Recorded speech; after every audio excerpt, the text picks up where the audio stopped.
Good afternoon, everyone. Right, we're live, Emma. All right, okay. Congratulations to my YouTube channel. This is obviously my channel, Joey Barnett.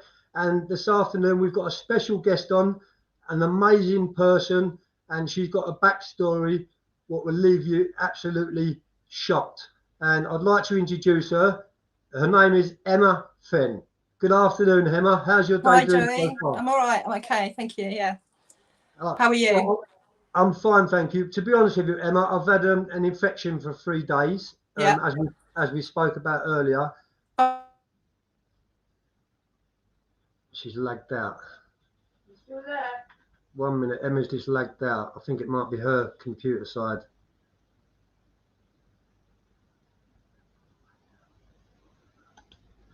Hit the button on the right hand side, Sam. It's really lagging both ends. It's lagging both ends.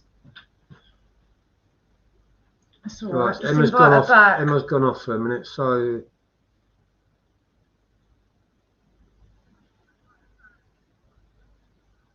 add to screen. Right, are you back, Emma?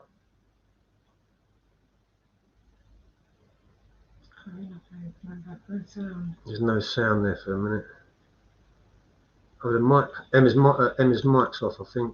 It's on now. It's on. Is it become back on? Yeah, sorry.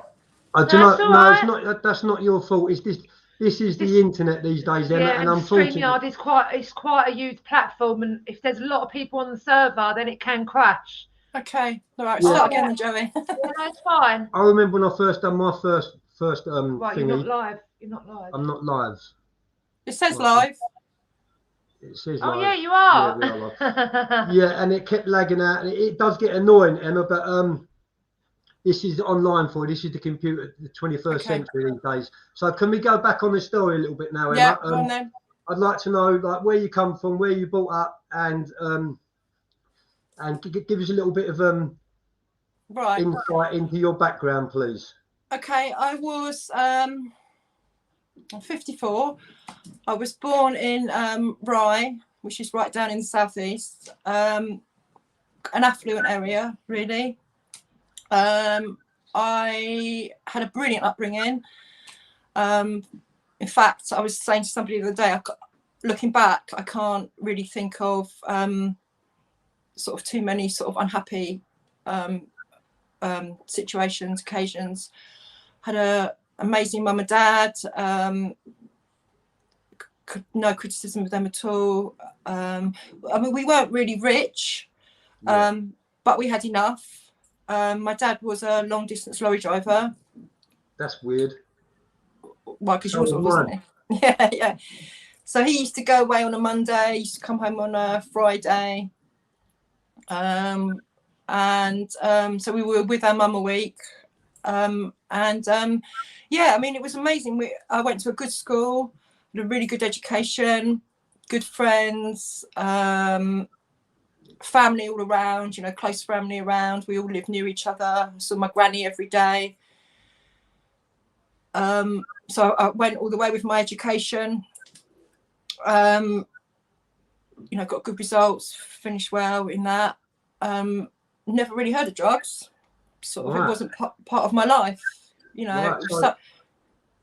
Right. So you had a very, very good family network behind you as you was growing up as a kid.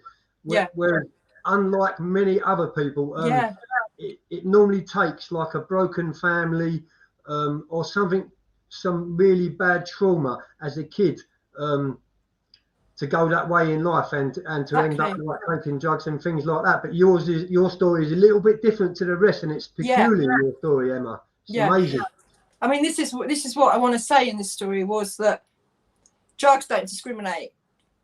Yeah, you can drugs can hit like people, affluent people. There's a stereotypical, isn't there, drug addict, a picture of a drug addict as someone that grows up on a council estate, neglected by their parents, doesn't go to school, all that kind of thing.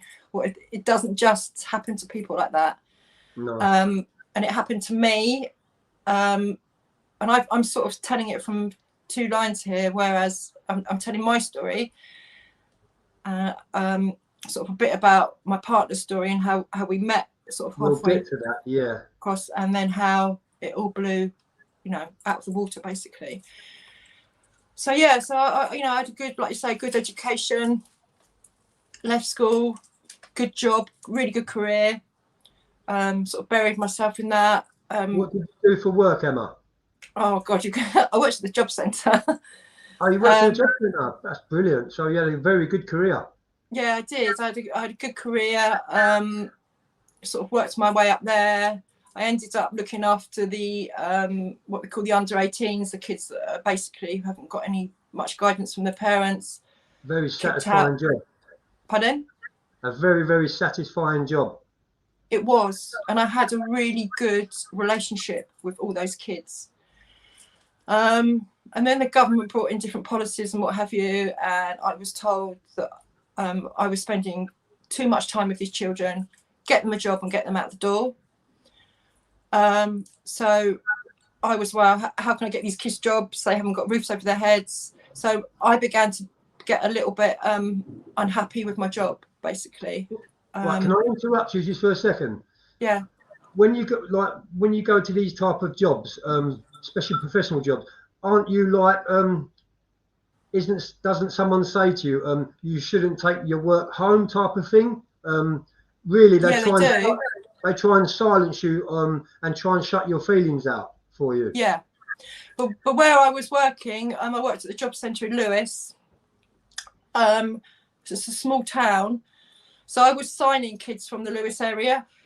So when I then went to Tesco's after work, however much I tried to switch off from my job, I would get into situations where I'd be walking down the aisle with my trolley, alarm bells would go off in the background, security would be running around, and nicking one of the kids that I'd signed in the afternoon. And I knew why they were in that situation, nicking sandwiches and what have you, because their claims had been shut down. So it was quite hard for me to switch off. And also, I had young kids myself, and I felt for these children. You know, my eldest daughter was beginning to go off the rails. She got heavily involved in drugs. What age? Sorry for interrupting you, Emma. What age did you actually start working at the job centre? Was that straight away when you left school? You got qualifications and went straight into that? And how long did you work in there for? I was in the job centre about 22, and I didn't leave there until just before I was 40.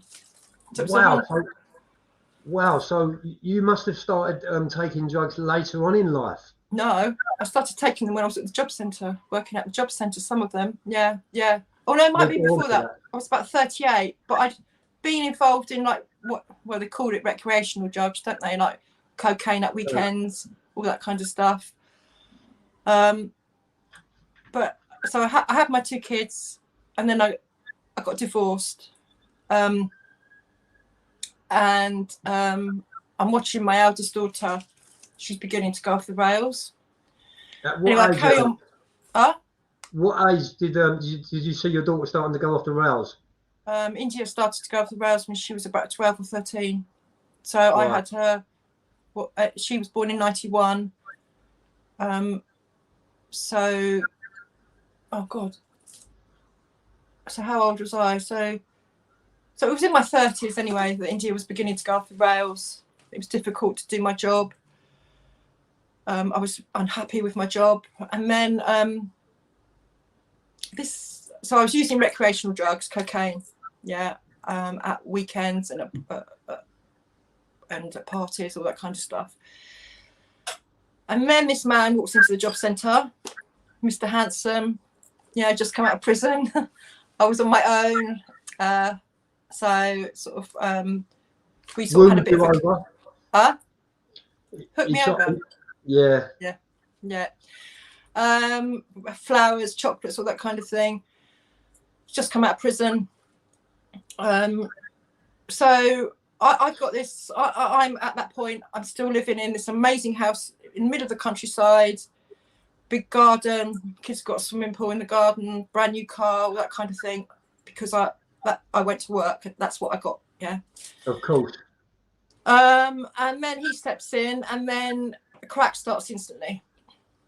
from offering me cocaine, blowback from the pipe. You know, try this. Yeah. This is amazing.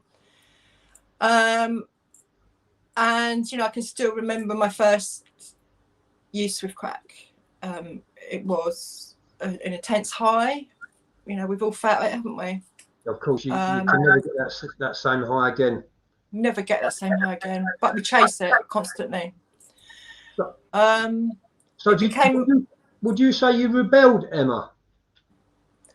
Yeah, I did rebel a bit in my teenage years. I left home. I did leave home quite early, although I carried on my education and I went to live for the All England House Angels for a bit. Right, yeah. So I had sort of, in a way, with sort of cocaine and that through that sort of thing. So I was using it sort of, like I say, recreationally. Sociably. Pardon? Sociably. Yeah. It's so antisocial though, isn't it? Do you know what I mean? But we call it socially.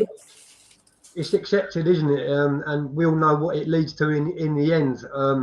If you lose control of it, which many people do lose control of it. But yeah, so basically he did he move into your place at this time, Emma? Yeah.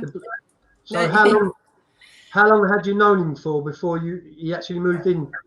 Not very long, month, sort of 6 weeks. But he was violent. He was really, really violent.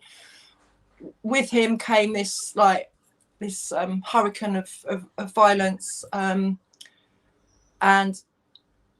our crack use went through the roof. And then was that mental violence or physical violence? Physical violence and mental. He basically isolated me from my family, my friends. I gave my job up at that point, completely gave it up.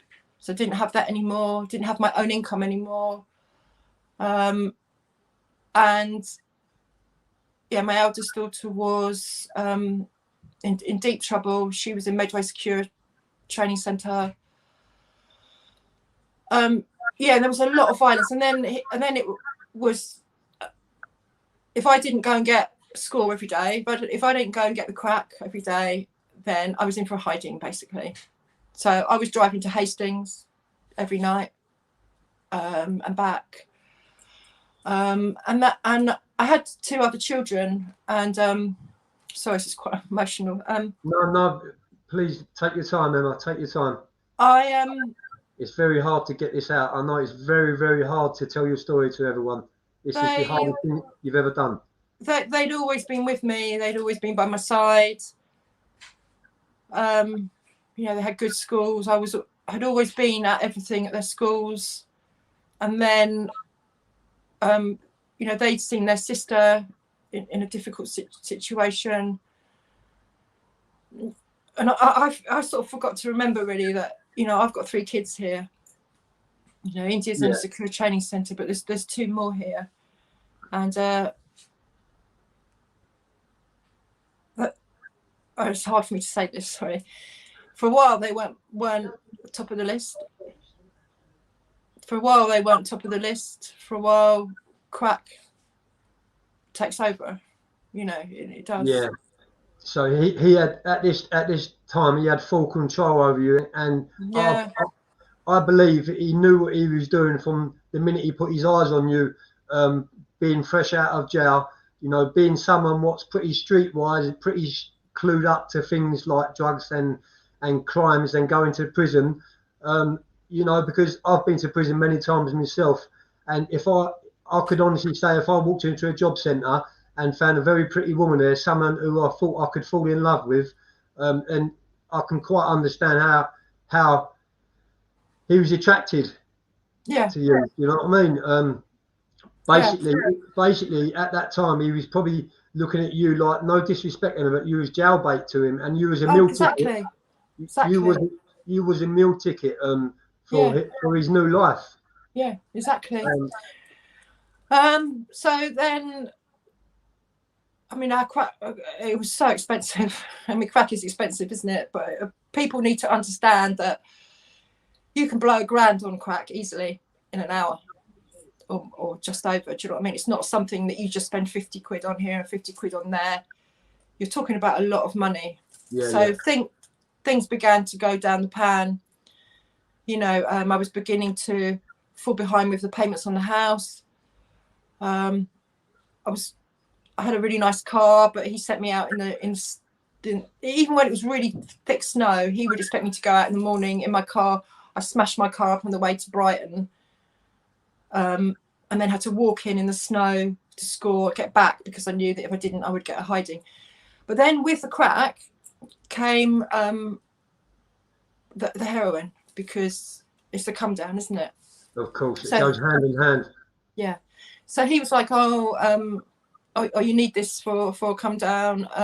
So that started with like giving me the like blowback and what have you. Do you know what I mean? Oh, this will make you feel better, which for a while it does. But as with crack, heroin use increases, doesn't it? So it didn't just go on like that. I was then smoking it off the foil. I've never injected heroin. I've always been scared of needles, but but the foil was the way that I went with it. So I mean, this guy, how long was he out of prison before when he met you, Emma, at the job centre? Not long. I'd just say weeks. Right. Do you know what he'd just come out of prison for? Yeah, he'd been in prison for assaulting, something to do with it. He'd had a big fight with a policeman, and it ended up being a stabbing and that kind of thing. So yeah, so that's what it was for. So, but he had a drug problem previously. That I found out he'd been involved in drugs before, and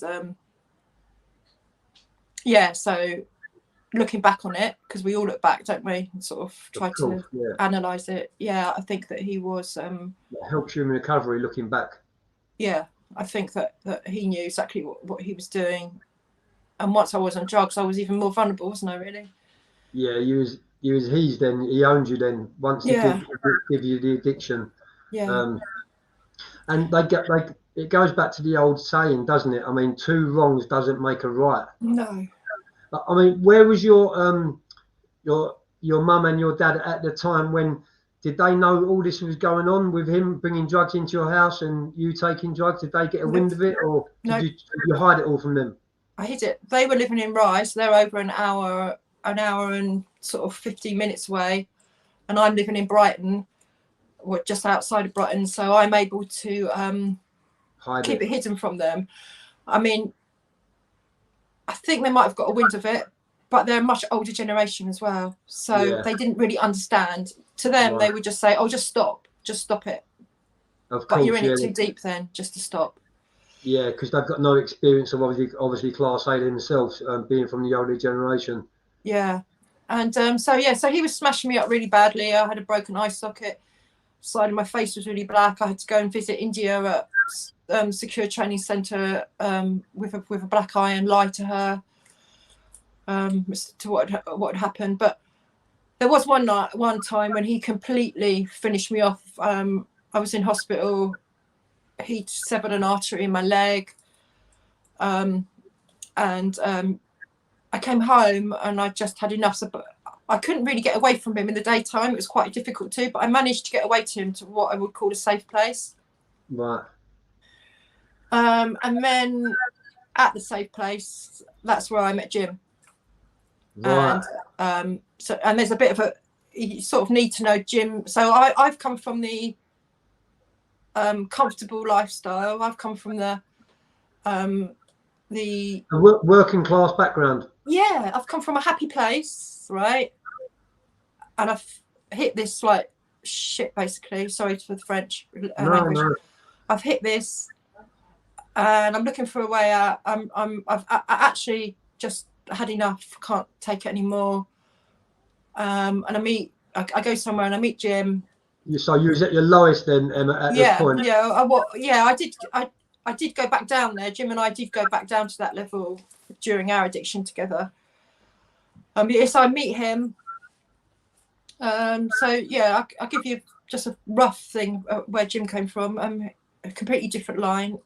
He was an addict in the womb. he was born an addict. Because of that, he was born with a hair lip and cleft palate, so he was in hospital a lot. His mum used to go in and steal his drugs from the hospital when he was 4 or 5, and she replaced him with heroin. So she was injecting him with heroin when he was 5 years old. Gave it to him at Christmas as a Christmas present. Blah, blah, blah, blah.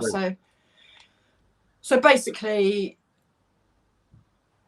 it was no stuff. God, what a terrible. Yeah. Anyway, so he was one of 4. He said social services turned up one day and said they were going on a school holiday, taking them on a summer holiday. They didn't know who these people were. Took him and his brothers and sisters away, separated them all, sent them to all different parts of the country. So you've got this 5 or 6 year old child that was even being used for crime at that particular time because he was so small. He was being passed through windows to open doors. So the police are a bit involved in that. Social services get involved, separate them all, send them different parts of the country. So he's stuck, misses his mum, even though she was as she was. Oh, Emma, can I just butt in just for a minute? Yeah. So sorry to interfere, and I know it's very hard to get your story out there. But at what age did you meet this new guy, Jim? And what age was your daughters at this time? And also, did you still have your house? And all the nice things around you when you met Jim, or had all that gone? When I went to meet Jim that night, I stood outside my house earlier on in the day, and my house was going. I had nothing. My car was going in the next couple of days. India was in the secure training centre. She was back in there, so she was about 16. Yeah, she was about 16. My next daughter was 4 or 5 years between us, so she was about 12, and my son was about 8 or 9.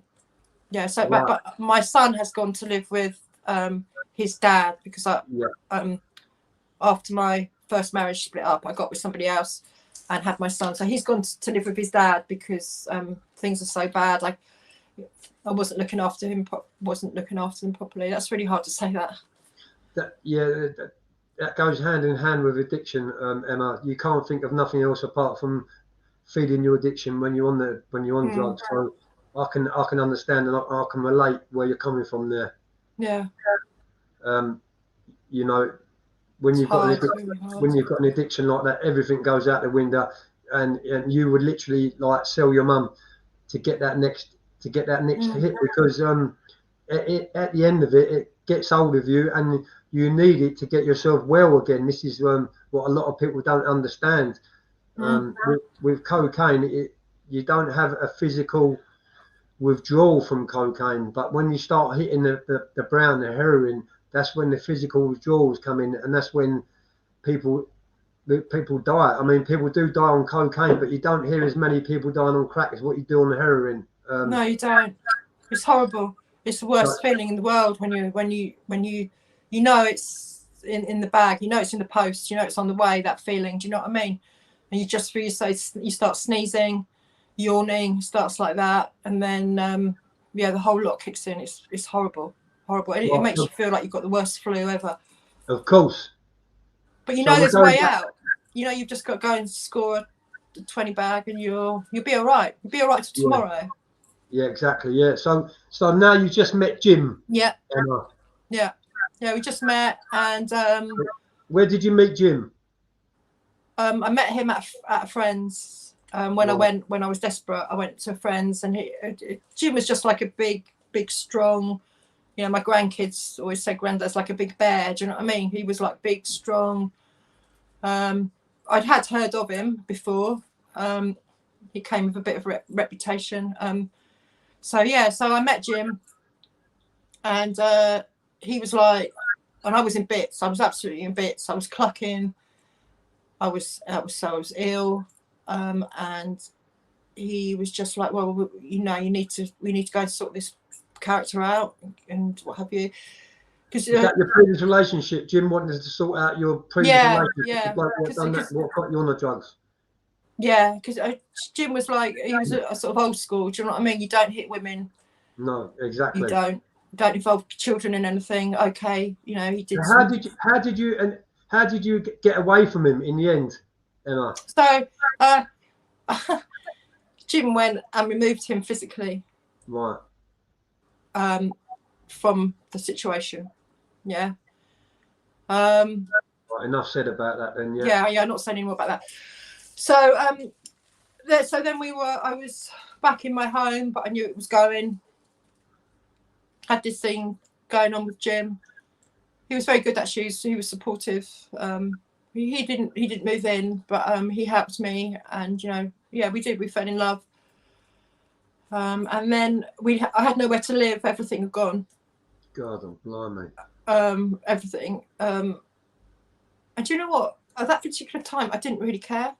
No, because that's when you're at your lowest, and you need to get to that low point to be able to climb back up again, Emma. And it isn't until people get to that lowest point that's when they know that they can either carry on and end up dead, or pick themselves out that low point and change their life. And we'll get to that in a minute, Emma. Yeah.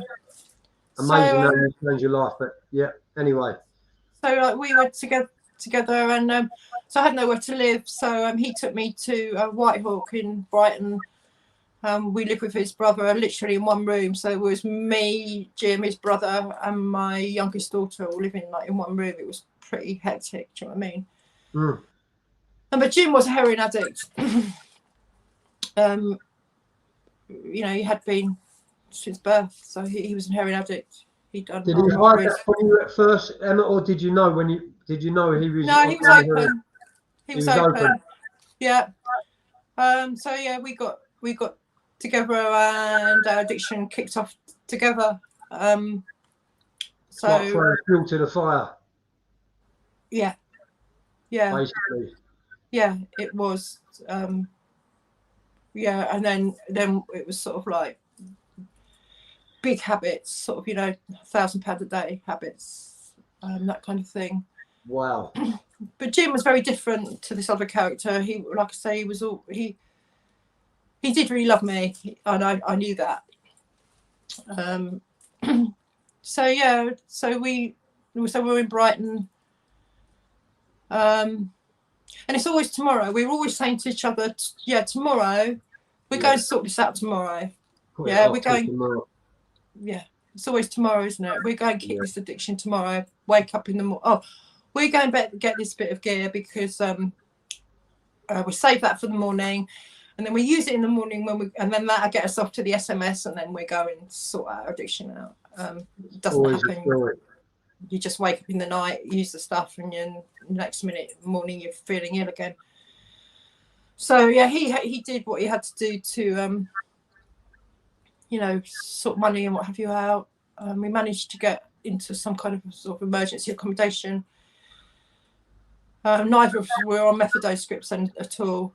Right. And then one day he committed what he thought was the ultimate sort of sin, was that he robbed from his brother. He nicked his brother's cash point card and completely rinsed his brother out.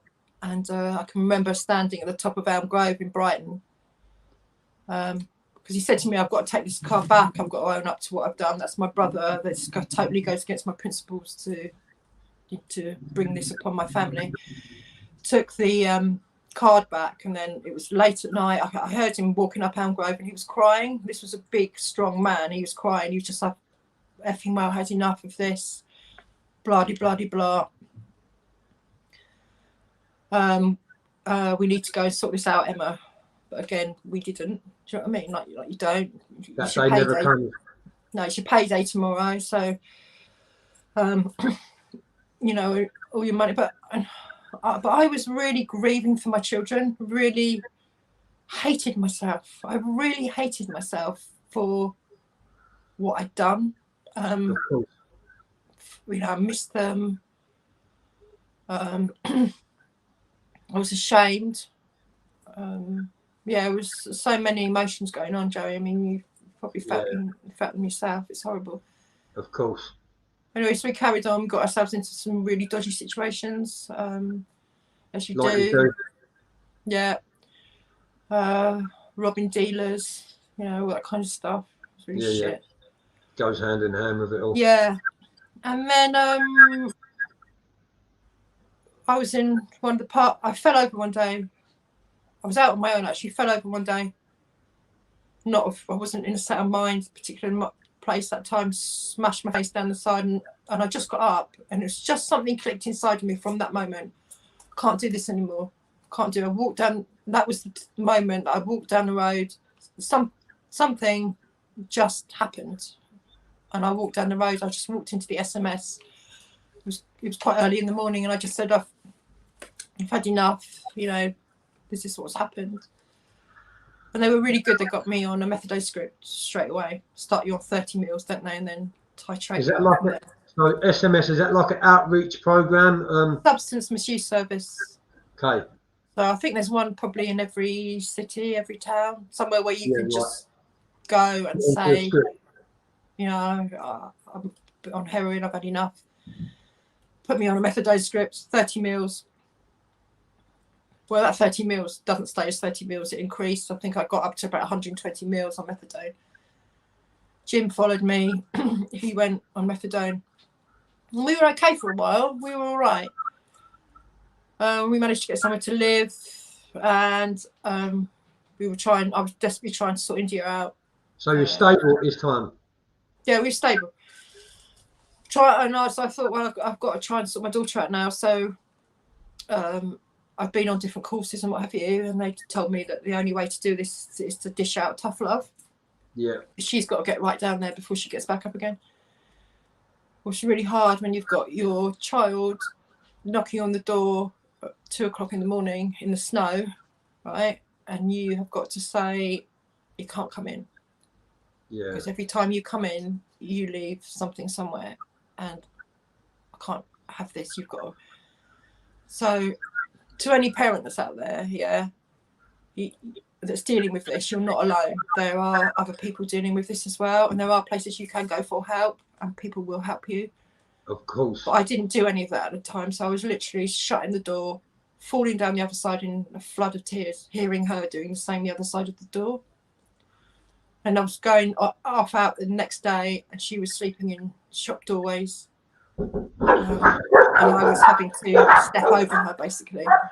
And I would just fall to pieces, absolutely fall to pieces. So I threw myself into trying to help her, and we did get her sorted out as best we could at that particular time. So, and then Jim gets really ill. He's really ill. He gets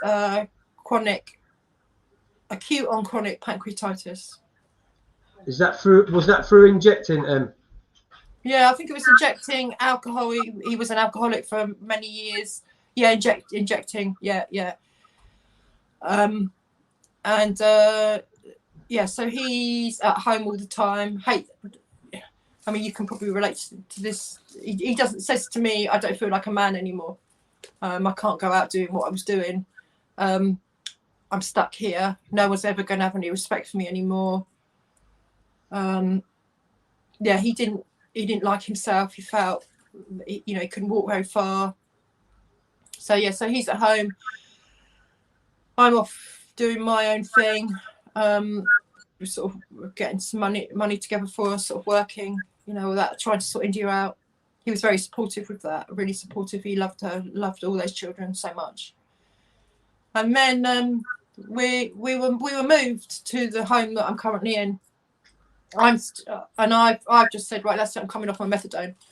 I can't do this anymore. I want to come off my methadone. So I knocked it down by 50 mils one night, from 120 to 70. I went down to 40 mils, and I came off it 5 mils at a step at a time. It's hard coming off methadone. Yes, yeah. I know. I've actually experienced it myself, Emma. As you know, I had an addiction for over 25 years. But like yourself, I wasn't injecting. Luckily enough, I was only smoking it on the foil. But yeah, methadone is a substitute for heroin, and also so is Subutex. But they don't tell you in the script that that's just as hard to come off as it is than the real stuff. I know you can drop down and you can do it slowly, but there's no easy way out of it at all. No. and also, but it gave me, I was lucky. It gave me some breathing space. A lot of people will use on top of their script. I didn't. Right. I don't know how I didn't, but I didn't. I'd obviously had enough. So I'd really had enough. So methadone at the beginning gave me a breathing space. It gave me some time to sit back and think. And it kept you well. It kept me well, and it also keeps you out of dodgy situations. You weren't going and putting yourself in a dodgy situation to score. You weren't making yourself vulnerable. But I tried, and I don't want people to. I tried going to, and this was just my personal experience. Yeah, I tried going to NA. I tried it 4 times. It may have been just something that was going on around those meetings at the particular time, but I felt there was a lot in the particular meetings that I went to. I felt there was a lot of male-female divide. I felt there was a lot of whispering behind hands. I felt uncomfortable, and I never went back. But NA does work for people. It is amazing, and a lot of people, you know, it keeps people alive. But that was just me, so I didn't go back. Maybe I should have done. Maybe if I'd have gone back, things would have been different. I don't know. But that was just my personal situation. So that's why I came off it on my own, because I wasn't doing that. I didn't have a program or anything. I just stopped it myself. And then, yeah, he's really ill. Who, Jim? Jim got really ill? Yeah, with his pancreatitis. He's still on his methadone. Still plugging away at his methadone. He's at that point also on Oromorph, huge amounts of Oromorph for the pain, dihydrocodeine. Yeah. Big amounts of dihydrocodeine. So we then move. So I'm off my methadone. We move, and our grandchildren have been away for a while. Different certain circumstances. They've been away for a year or so, and Jim really missed his grandson.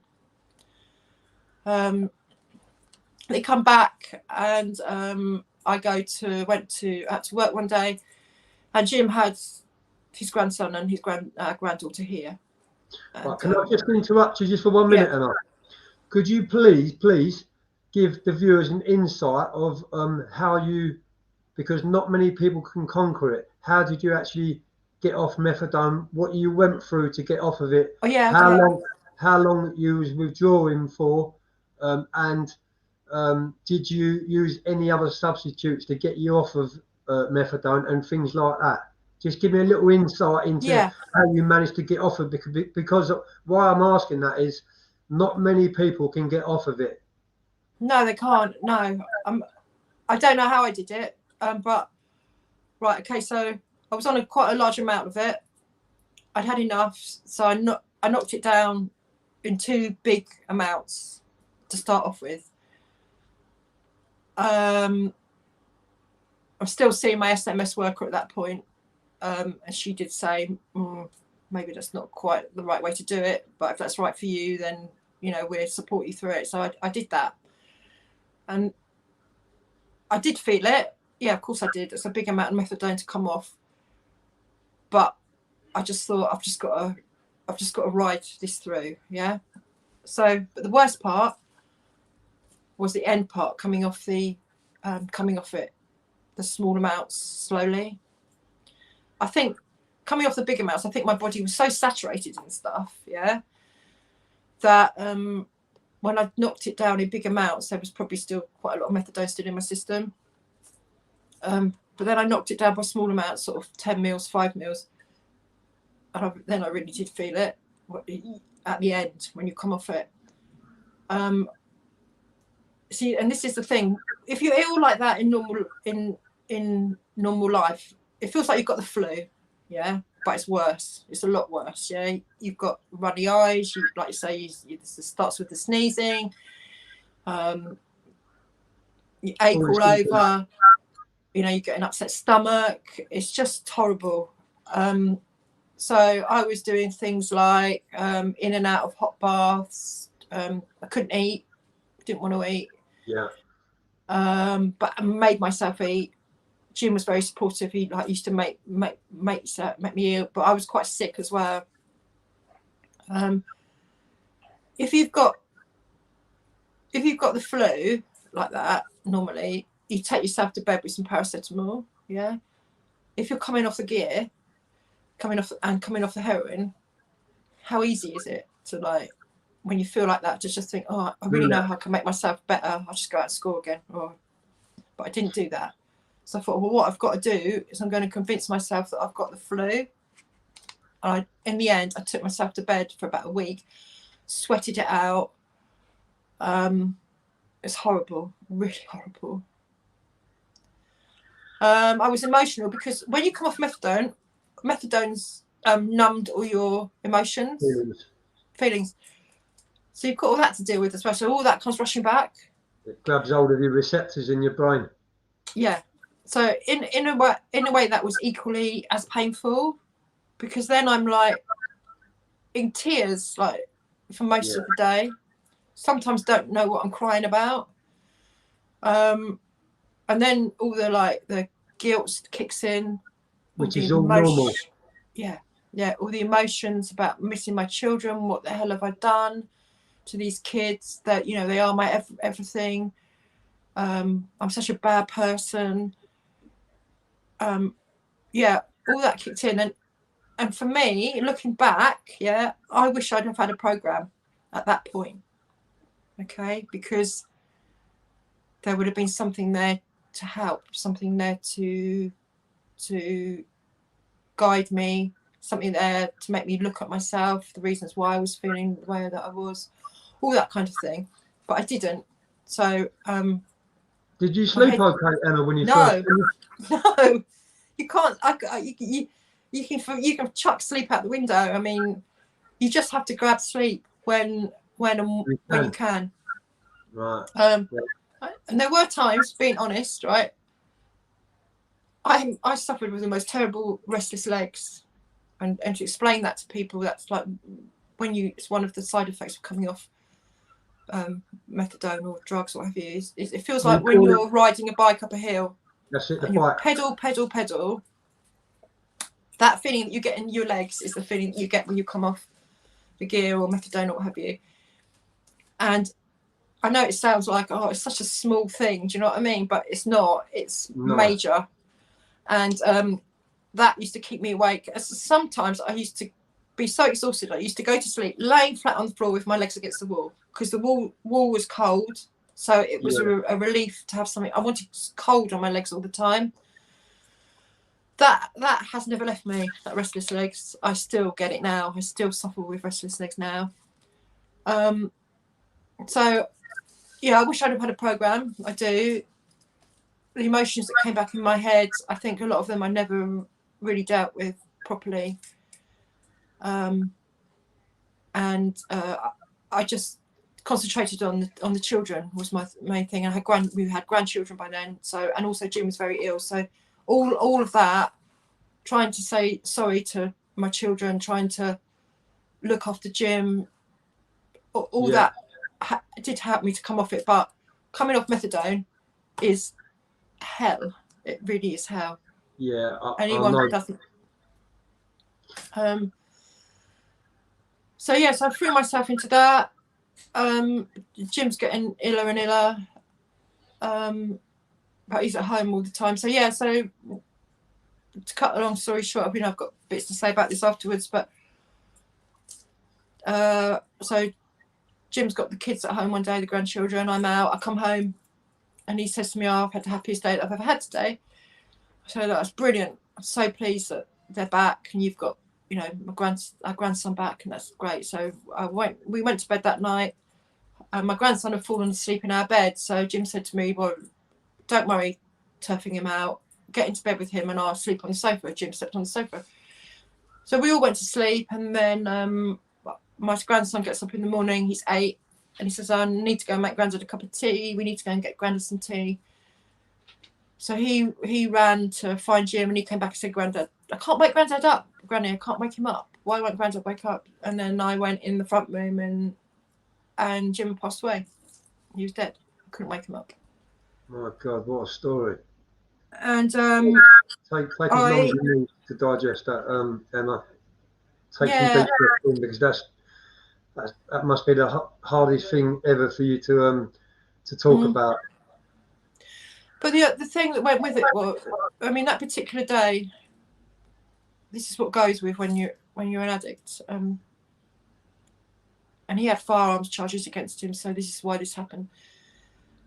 So we've all just lost Jim. It's a hysteria here. And the police turn up. Apparently because he's in, because of the amount of methadone and oral morphine on, they have to come to see if they can find it. Couldn't find it anywhere. Couldn't find he still should have had half a week's script left of his oral morphine. They couldn't find it anywhere. We couldn't find it anywhere, so God knows where that went. But after he died, I had to go back. I had to go through his phone to get in touch with relatives and what have you. And I found out that he'd gone back to using. So all that time, all that he used to say to me, Emma, you've given me the best years of my life. I'm so grateful for that. You know, I love you so much. We've got the children and the grandchildren, what have you. All of that couldn't keep somebody away from using again. That's the power of addiction, Emma. Yeah. So he was using again. It went to it had to go all the way to an inquest.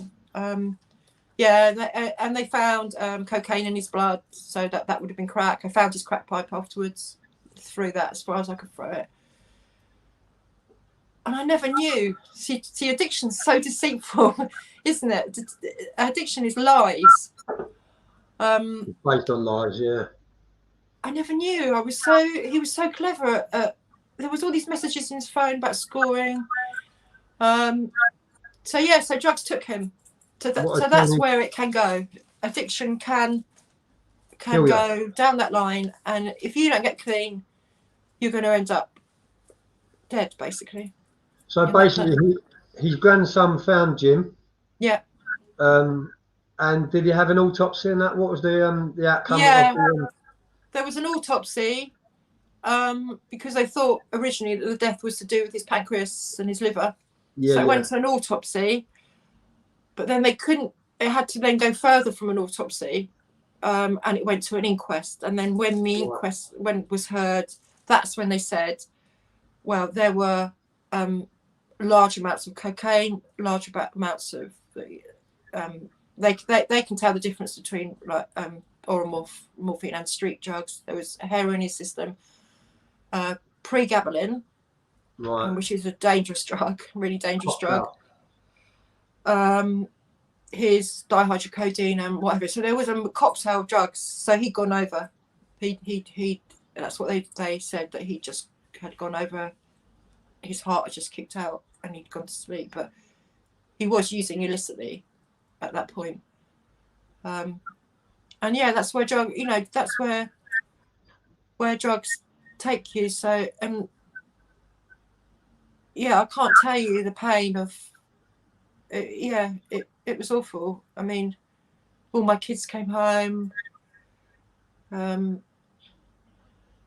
It's just so sad, and also so sad that somebody who'd been in addiction from before they were born, it never left them, even at the other end. Do you know what I mean? It was there, and then ended up killing them. Yeah, this is what a lot of people just don't understand. They just don't get the power of addiction is on a different level. Yeah. And there's you've got class A, you've got cocaine and crack, and you've got heroin. But as I said earlier on, it's the crack, it's the heroin, which is the one it's near on impossible to beat. And those what do beat it are inspirational, people like yourself and people like me. Because exactly. there's not many what can actually defeat it, Emma. I've got many friends who've overdosed and hung themselves in prison because they just can't carry on. They can never ever beat addiction, and they just get to a stage where they surrender and just have enough of it and commit suicide. There's so many of my friends have gone like that. But this is what I was going to say to you, Joe, that a lot of the thing that I feel is that a lot of you like yourself, like Jim, committing armed robberies and what have you, a lot of you, you know, you go to prison on you're sentenced on that, so you go away for a while. I think the longest Jim did was about 12 years, but yeah, so you go away for your armed robberies, yeah, they put you in prison,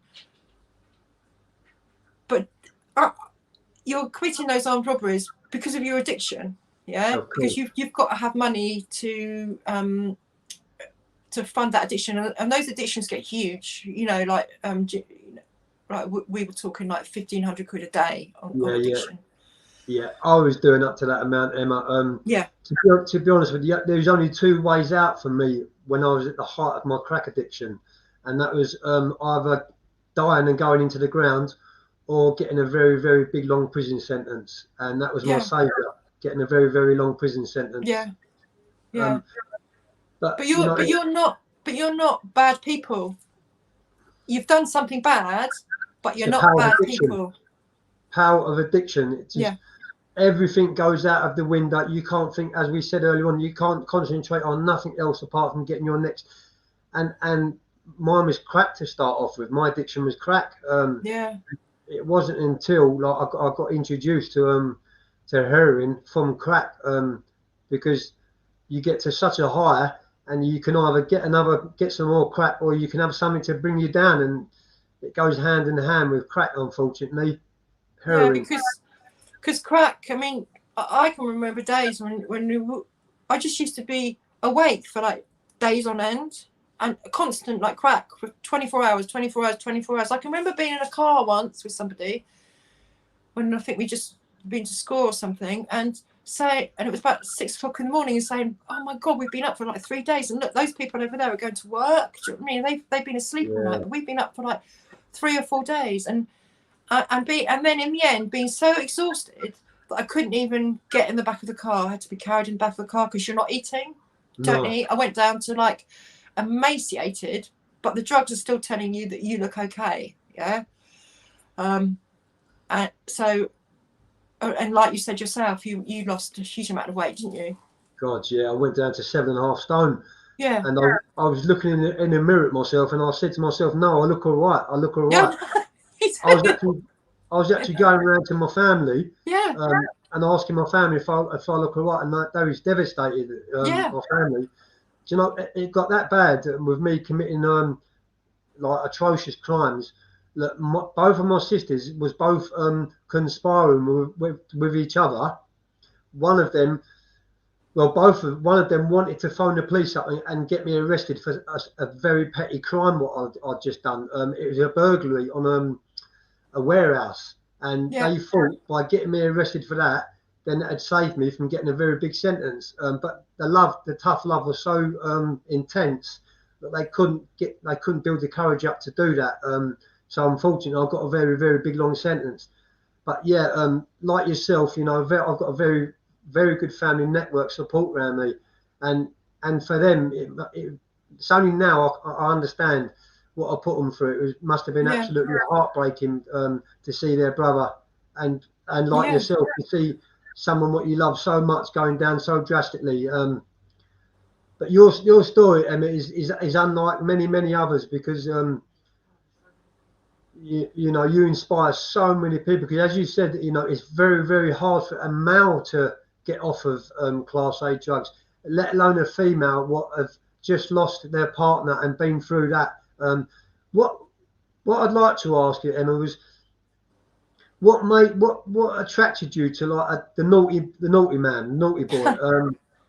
Why didn't you end up with someone who worked in a job centre, or the manager, or a policeman, or a solicitor? Because the background what you come from, it doesn't say drugs, it doesn't say abuse, it doesn't say childhood trauma.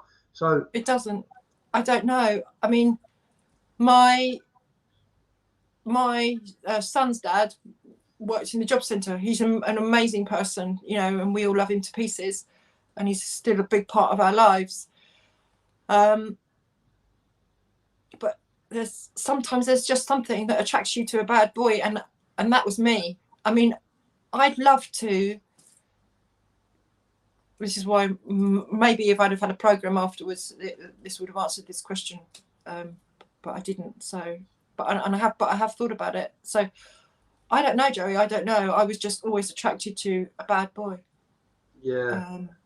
You're not the only one. There's so many thousands of women like that. Yeah, but maybe I think with maybe I can put my finger on it with Jim, was that I felt very protected by him.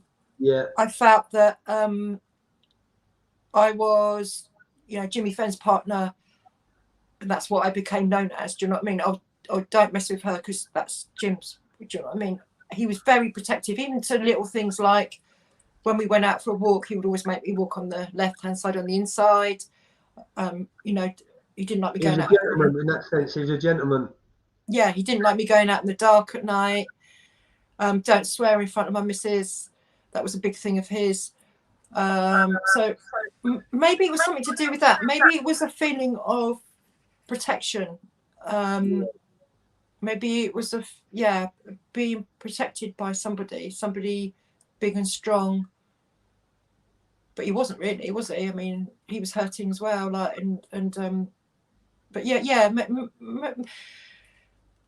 mean, an old sort of fashioned gentleman, he would always hold the door open for somebody who was on the bus. He would always stand up for a woman on the bus. And you don't see that around. A lot of those sort of standards have slipped. Old-fashioned values. Yeah, old-fashioned values. Like I say, his crimes were armed robberies. That's what he did. Never stole from, didn't want to steal from, to hurt a woman or children. Maybe it was some kind of protection thing. Yeah, I have thought about that. I have thought about that. Why was I so attracted? Why am I so attracted to that kind of thing? Maybe it was just the safety, like I say, the feeling of being protected by somebody. Maybe that's what it was. I don't know. Yeah, that's it sounds very, very you've hit the nail on the head there. It sounded like because of your previous relationship where you was physically beaten up by your previous relationship, and Jim was totally different to that, but the dark side what Jim had was the addiction. And I was in it by then, and I was in it by then, and it just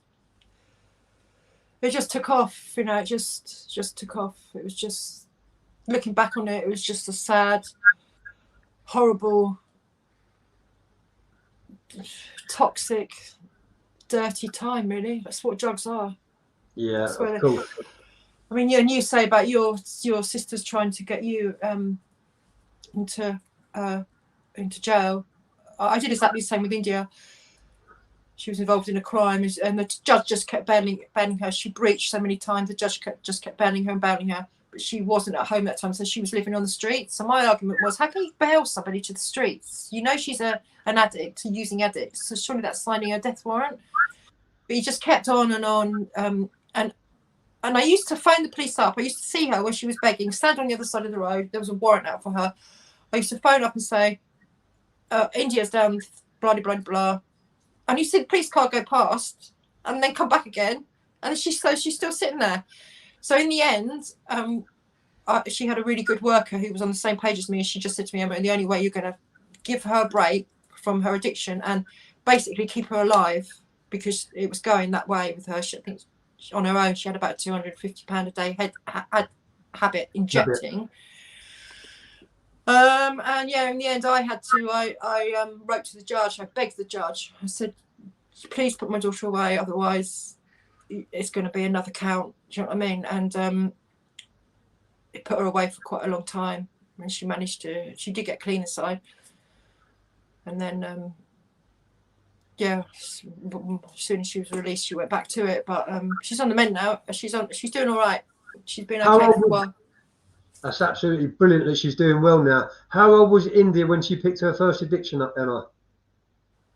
She's 30 now, so she was 16 or 17. And did she go straight to heroin, or did she start using like other drugs, or cocaine, crack, and heroin? Right. So basically, she was like half following your footsteps. She ran along. Yeah, hers ran alongside of mine. Yeah. But when your child is an addiction, yeah, it is the most painful thing that I think I've ever had to deal with, because you can't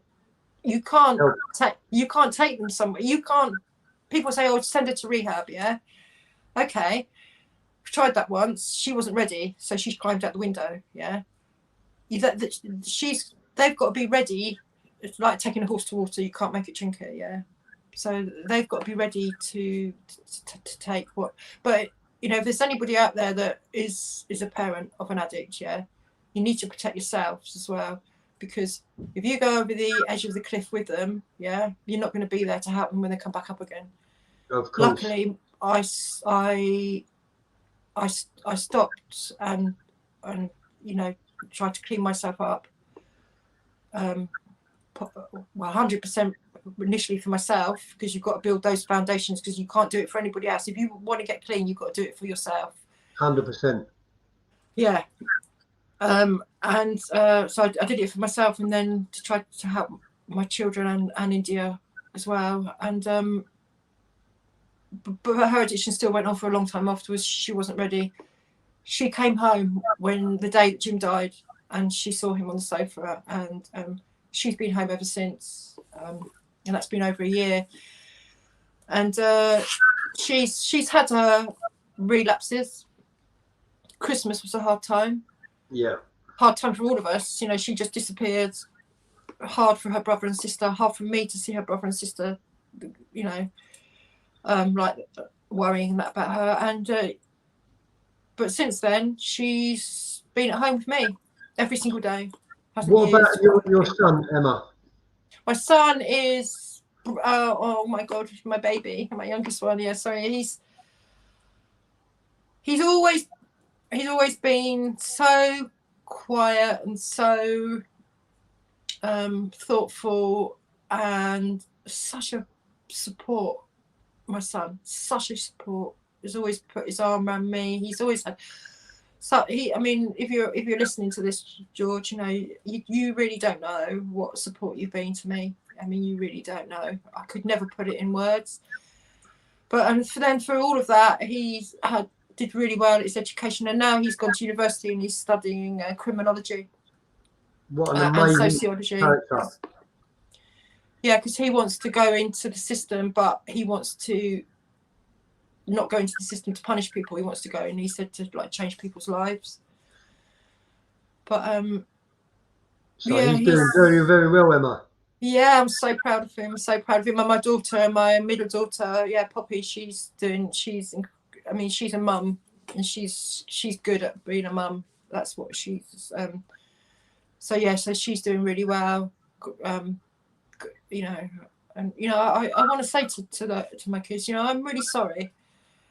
I don't think I've ever said that before. To actually sat them down and said, you know, but I am so sorry. You know, I'm your mum, and I let you down. But I'm sorry. Yeah. I'm sure that your children will understand the power of addiction and what drugs does to people and how it changes people's lives.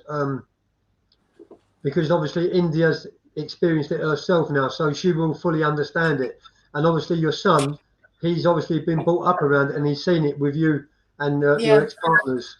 So he's took the right way and gone the right way in life. So you've deterred. I mean, you've deterred both of your children and India, really. When you think about it, you haven't let them down. You've deterred them, because like you've come off of drugs, and you've done it for yourself, and now you're helping India out and your kids out. So I don't think you should look at it like that, and I don't think your kids will look at you like that. You don't need to apologise, because of they can feel it. Yeah, Yeah, I know they can. I know, I know. But I've never actually said the words "I'm sorry," and sometimes they're hard to say. But and I'm proud of them, really proud of them, proud of every single one of them. And then after Jim died, just a bit to add on, bless him. I had a mess. He had a little boy. It was taken away from him when he was 2. The little boy was 2. Jim got clean for a period of time and tried to look after his son, but he was taken away anyway and adopted. And then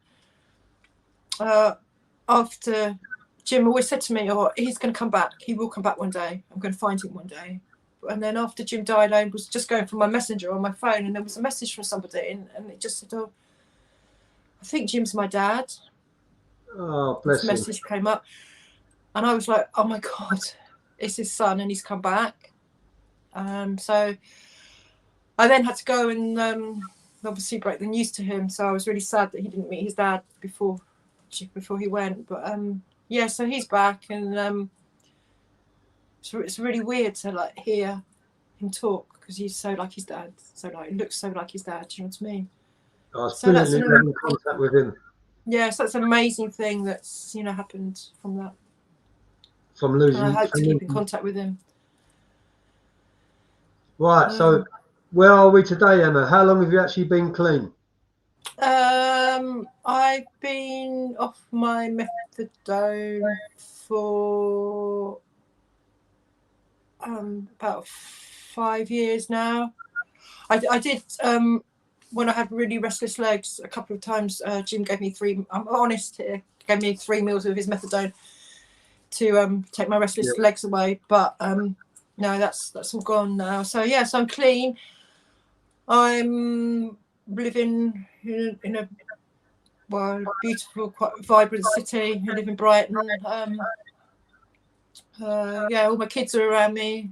I've got a partner who's clean, also been clean for years now. Amazing. Was you, Joey, once, and was Jim once.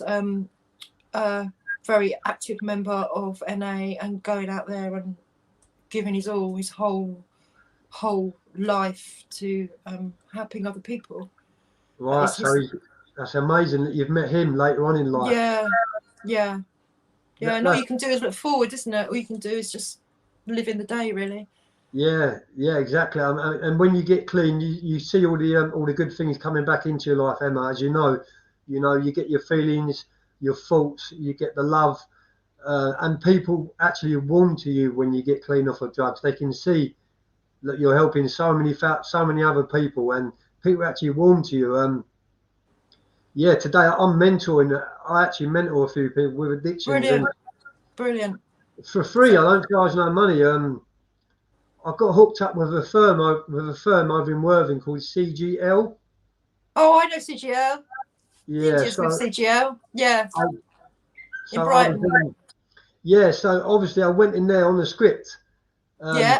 And I've done a course in mentoring and counselling and things like that, and I was shotgunning the counsellor for a few months. But then this COVID kicked in, and it all come to a head. It all stopped. Yeah. But yeah, I mean, I'm clean now. I've been clean since 2010, since I met my Mrs. Sam. That's a long time. It's a long time. It's amazing that you've met somebody though, and you've got that love in your life, and that's a massive thing. That's a massive thing. Yeah, that's a massive thing to be mentoring and counselling people, Joey. I mean, and you are the best person to do it because you've lived it. Do you know what I mean? Exactly. I mean, I've sat down in front of counsellors before, and this is the truth. I've asked them questions, and they're blatantly looking on the computer and checking out the answer for them questions. That they've only got knowledge, and there's nothing like experience. So we are pretty sought after people, and it's maybe something what you could look at going into, Emma, because of the amazing backstory with what you've got and how far you've come in life and what you are now in life and what you've got around you in life. I did get accepted on something. Have you heard of Key for Life? Yeah, I got accepted on there as a mentor on there, and I did some work with them, and went into Brixton Prison to mentor somebody that was coming out But then again, like with the whole COVID thing, it all falls by the wayside. But yeah, I did think last night I might get back in touch with them and like maybe pick that up again, because yeah, I again, like you know, I've sat in front of drug workers that have learned it from a book, and okay, you're doing a good job, yeah, but if I walk into your room and told you that I just picked my methadone up, and I've just lost 200 mils down the road, yeah, anybody that's been an addict before and is a counsellor would probably think, no, you haven't, you've sold it. Do you know what I mean? Of course. But a counsellor that's learning it from a book doesn't know all those kind of like ducking and diving. So it's hard to relate to any counsellor, isn't it, Emma? It's very hard to relate to them, and for them to relate to you. Really hard. Really hard. Yeah, so, really hard. So, you know, with your experience, I mean, that'll give you some initiative, and it's something to really look forward to, because your story could help so many people out. I mean, if you read the comments, what I'm getting on the right hand side of the screen, it's unbelievable. I haven't got them. Let me just read one comment out from God Servant. I've been using for 5 years and off, been flat out on the brown for 18 months now since I've got to get out of jail. I've just got onto a script. Please pray for me. So he's on a script. Yeah. Well, at least he's done that. Do you know what I mean? That's a step forward, isn't it? That is something. It's you know, stick with it. Try to like I said, my methadone gave me a break for a while. It did. I try not to use on top of that. You know, and stick with it. And you know, like you say, pray for people like that. God. India's giving some lovely messages. Has she? One message, I'll read one out. It says, "Thanks, guys. I've got some really good people around me. Mum, Mark, my brother and sister." Yeah. So yeah. It's brilliant. Is she back home with you now, India? Yeah, she's sitting in the other room with the dog. Absolutely brilliant. Let me just read one more. Sam, Mark Keaton. I went to NA. That's my partner. That's my Mark. Is that Mark, yeah? Yeah. Right, one of his messages. Hello, Mark. How you doing, mate? Nice to meet you, bruv. One of his messages says, I went to NA and stayed. Was a chronic heroin and crack addict. Now I'm 6 years totally abstinence. That's another successful story. Yeah, there are so many. You don't hear about very much in life. You hear a lot of negatives when it comes to Class A, but you don't hear many positives, and you certainly don't hear many people coming off of it and getting their life back together, especially at our ages too, Emma. Yeah, I know. It's too. Do you know what? And also, we all have bad days, yeah. We all have days where you get cravings. I think they stay with you forever. But it's how you deal with it. Of course, you know? Yeah, and it's what you've got around you. Whereas unlike before, when you was using and you was in a toxic relationship, you couldn't think of nothing else but that. But I mean, nowadays, if someone even offered you it nowadays, I mean, I can imagine you would just laugh at them now, Emma. With somebody did. It was just after Jim died. Somebody I sort of knew tricked me, and they did it on purpose, right? Got me into their house. They told me there was something going on that I needed to help them with. Got me in there, sat down. They just literally got out a pipe, stuck a 20 rock on it. I was off. I was out of there, yeah. And my feet didn't hit the ground. And so that was good to leave. Yeah, don't want to go there. Made me feel sick. But I still had, for the rest of the day, all the kind of triggers, all the feelings. Kind of feelings that when you go to score crack. So I had the sweaty palms, I had the rush going on. Do you know what I mean? I was in tears at one point. So all that stays with you. It does stay with you, but it's how you deal with it. So I ran from that. Yeah. I wasn't going there. I can't. Now when I think of things like that, it makes me feel sick. Physically sick. Sorry for interrupting you, but did this person try to draw you back to the table know what you'd been through, and did he also know that you was a clean person now? Yeah. Yeah, they knew, but they don't like it. So that person is your worst enemy. Yeah. In real life, in reality, that person is your worst enemy. Yeah. But there are people out there, they don't like it when you're clean, do they? No, because of they can't find it. They can't find the power and what it takes to get clean themselves, because you know it is very, very hard to get clean. Yeah. But these people, what draw people back to the table, they're I think, to me, they're the lowest form of life you could ever get. Yeah, they are. And going back to domestic violence, I haven't said nothing about that, but I was brought up in a domestic violent relationship with my mum and my stepdad. And my stepdad was an alcoholic, and he was very, very violent with knives, swords, fighting my real dad, stabbing my dad on numerous occasions. I've seen so much as a kid. I went through so much trauma as a kid. Later on in life, it really, really put this seed in my head.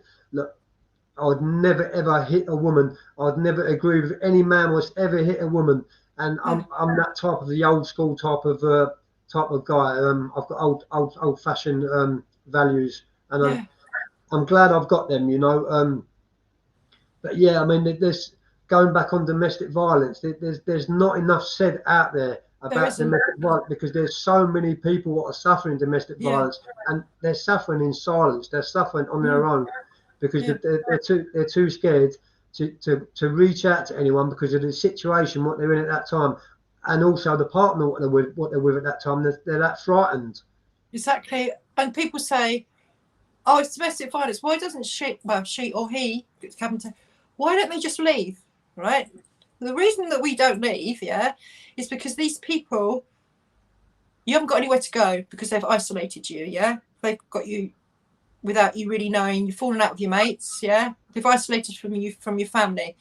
They've severed the ties on your bank account, so your bank account's not yours anymore. They have got control of your mobile phone.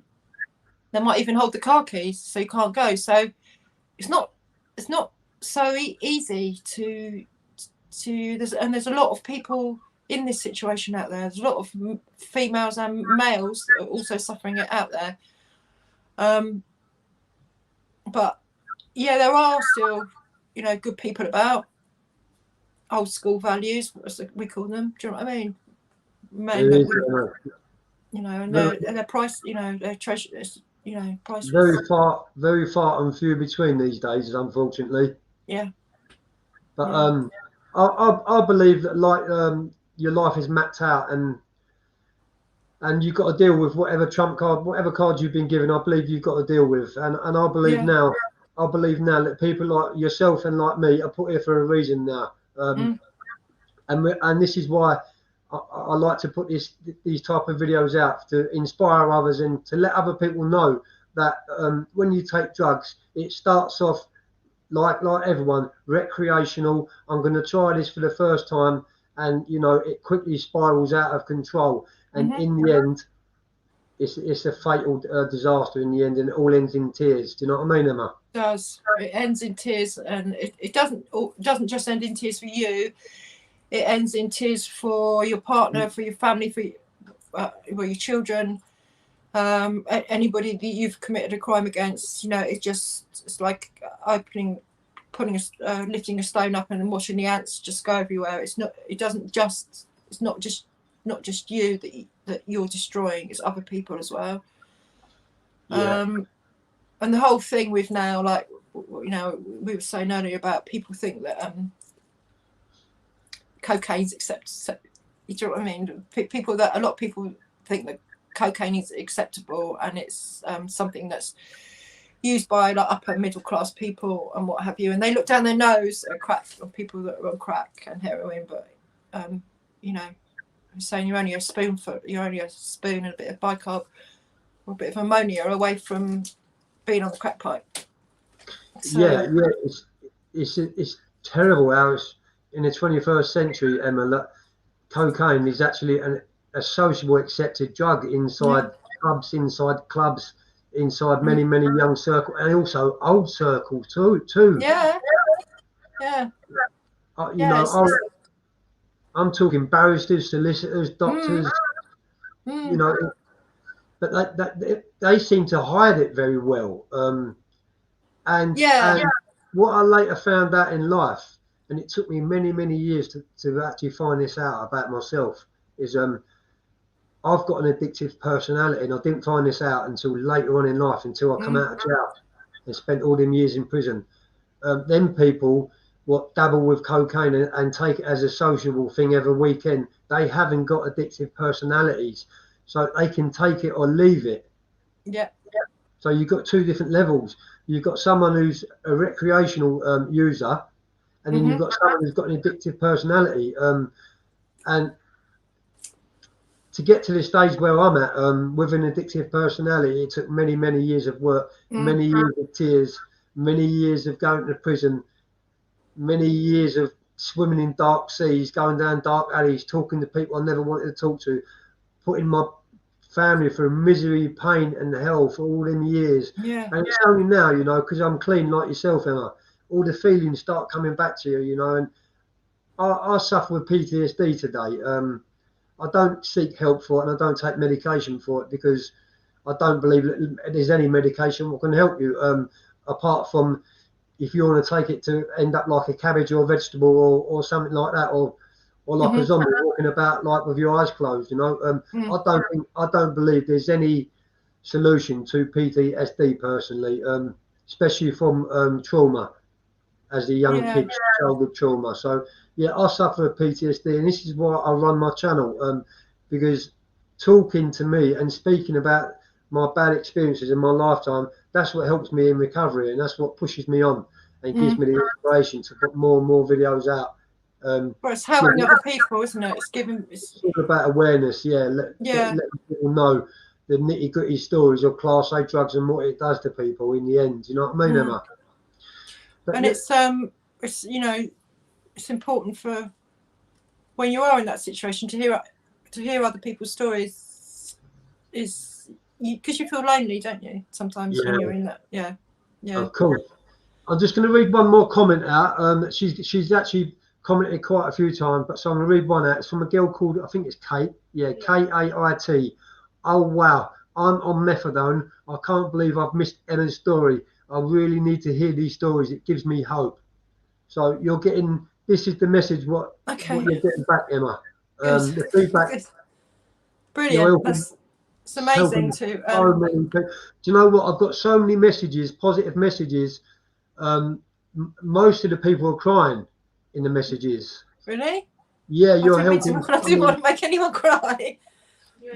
You know, it's you set me off. I was blubbering over it. Even my missus. Oh God, Sam's off on as well. I mean, I hope. I'm really proud of you.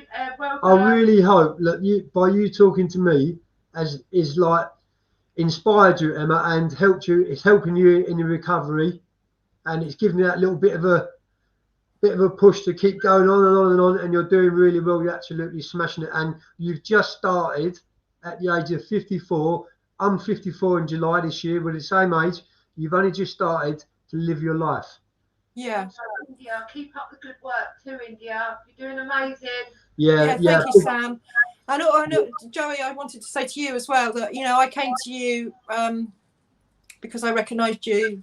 Well, I didn't recognise you because I'd heard Jim talk of you, and you just came up on the screen. I thought, what? Well, you know, is that the person that he was talking about? So I messaged you, and I'm so pleased that I have. And you know, you're doing an incredible job.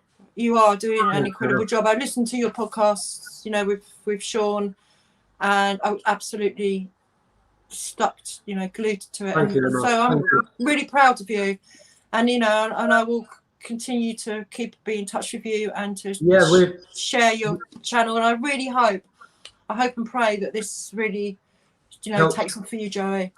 Yeah. I mean, you know, we come together for a reason, Emma. I believe that. You know, I picked up. I think I put a story on Facebook, and I see your comment underneath, and straight away something stood out to me on that comment, and that's when I sent you a private message and said, right, you know, so we'll be friends for the rest of our life, Emma. Yeah.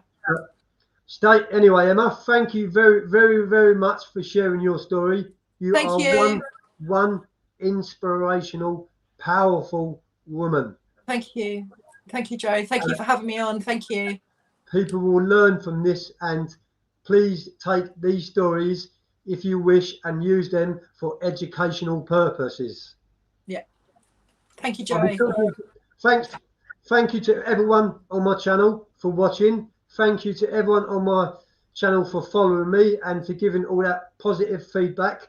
I feel so grateful, and I feel so privileged to have Emma actually on my channel as a guest. You know, I'm actually going to have a little tear myself when I turn this computer off. I'll probably have a little tear myself. It's a heart-wrenching story there, Emma. Thank you very much indeed, Emma. Please don't forget, everyone, share, subscribe to keep my channel alive. Thank you very much indeed. Peace. Thank you. Bye.